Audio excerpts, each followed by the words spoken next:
Welcome to प्रारंभ SSC. मैं काव्या। आज मैं आपको बताऊंगी about the separation of a power. जो पावर सेपरेशन होती है, जो भी गवर्नमेंट में पावर शेयरिंग होता है, वो सब हम आज डिस्कस करेंगे। पहला है separation of a power. Separation of power मतलब जो भी पावर्स का सेपरेशन होता है गवर्नमेंट के बीच में। The separation of power is a fundamental Indian democratic system. ये एक डेमोक्रेटिक सिस्टम भी है।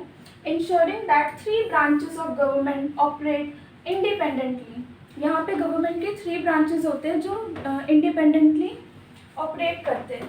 This principle helps maintain a balance of powers between legislative, executive and judiciary. यहाँ पे पावर्स बैलेंस में रहते हैं इन तीनों के बीच में। जो लेजिस्लेटिव होता है वो होता है जो लॉ को मेक करने में सबसे पहला स्टेप होता है लेजिस्लेटिव का, फिर होता है एग्जीक्यूटिव, देन जुडिशरी।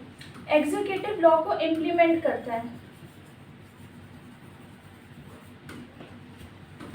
और जुडिशरी का लास्ट स्टेप होता है डिसीजन मेकिंग। और डिसीजन मेकिंग कोई बड़ा ही करेगा और वो होता है सुप्रीम कोर्ट करता है, highest court.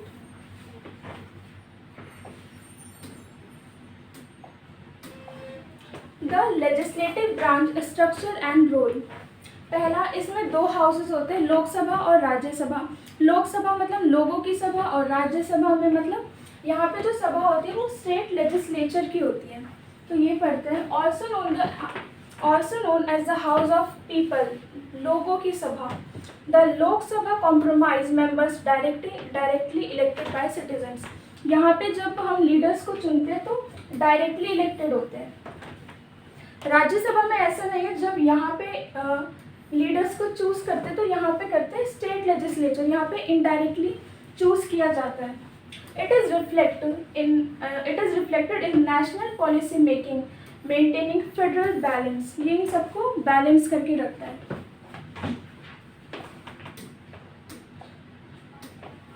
Legislative power and law making process. इसमें लॉ मेकिंग प्रोसेस होता है। पहला है लॉ मेकिंग। पार्लियामेंट क्या करती है? लॉ को क्रिएट करती है। Parliament creates law that govern the entire country. जिससे पार्लियामेंट लॉ को क्रिएट करती है जिससे जो पूरी कंट्री है वो गवर्न होती है, इंश्योरिंग डेमोक्रेटिक ओवरसाइट। सेकंड है budget approval. The national budget is scrutinized and approved by parliament to allocate resource effectively. Third है oversight. Parliament monitors the executive branch, holding it accountable for its action and policies.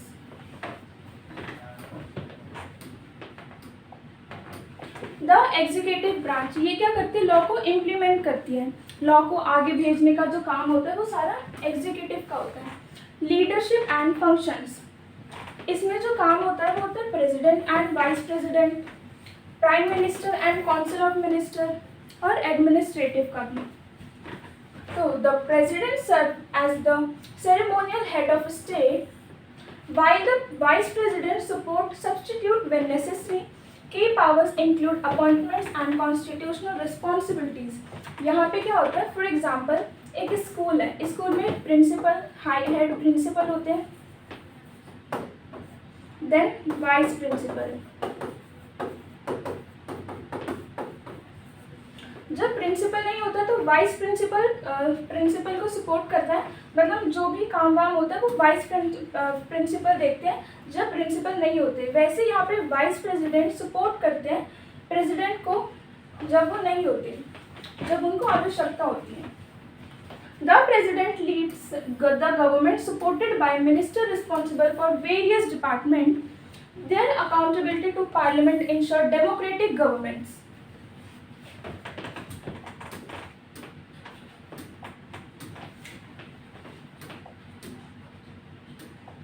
यहाँ पे administrative का भी बहुत बड़ा role है, जिसकी administrative machinery of the executive. यहाँ पे policy formulation, implementation of law और पब्लिक सर्विस मैनेजमेंट में भी बहुत बड़ा काम है। जैसे कि public formulation, the executive develops policies that guide the Nations governments and development priorities.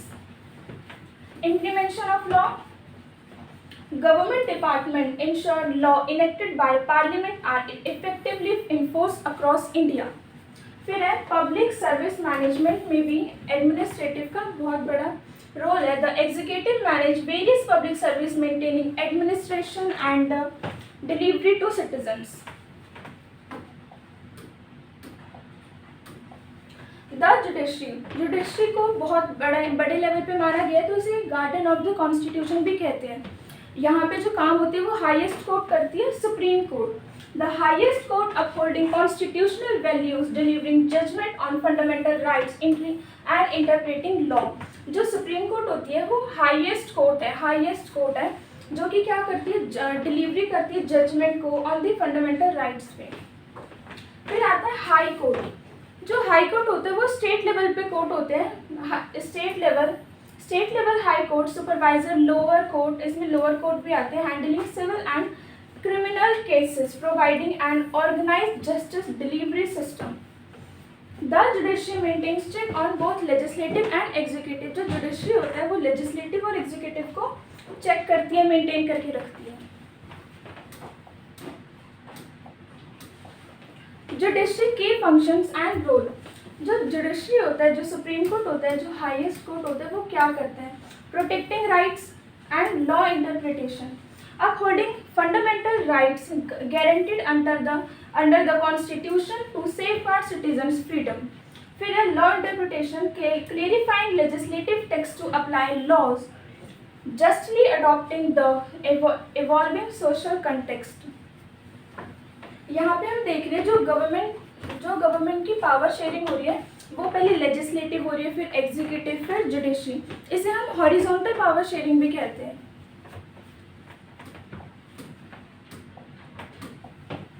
Summary and की टेक अवेज। तो पहला है बैलेंस गवर्नमेंट। जो लेजिस्लेटिव, एग्जीक्यूटिव, जुडिशरी होती है उससे क्या होता है, गवर्नमेंट में ना बैलेंस बना रहता है। तो the separation of a power ensure no branch dominates, maintaining democracy and accountability. फिर है legislative authority, parliament creates law. यहाँ पे लेजिस्लेटिव के बारे में इंफॉर्मेशन है कि जो पार्लियामेंट होता है वो लॉ को क्रिएट करता है, कंट्रोल फाइनेंस एंड, ये वर्ड मिसप्रिंट है, for all citizens. It is also known as horizontal power sharing. So thank you so much.